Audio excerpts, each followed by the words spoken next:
Ô này thóng à. Big fish. Wow. Chè chằm chê cái chằm chê.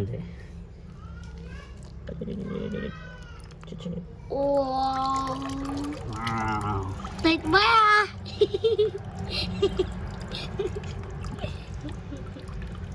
Này nó gọi ban đà tuyệt lẩu ấy. Wow.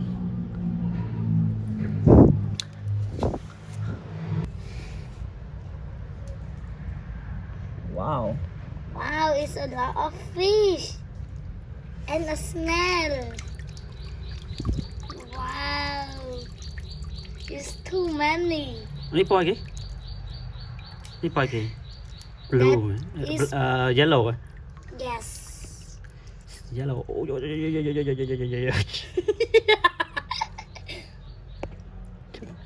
đây thì không phải này yellow man.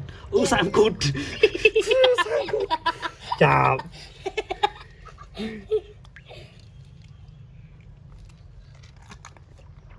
Oh, a lot of fish. Tôi đợi cho nha nè. Để tìm tới. Tôi muốn bắt tắc mình. Bà.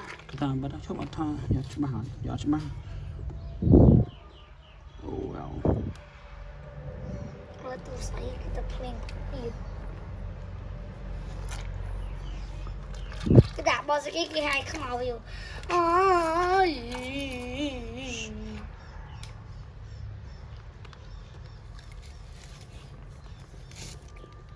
You love the snail and fish. I like it. Anh sao mà lại chơi lần tiếp mày? Bữa chia mày. Mẹ. Khăm mà từ. Khăm ai nha là bao giờ. Ai mình khăm mà cha vía.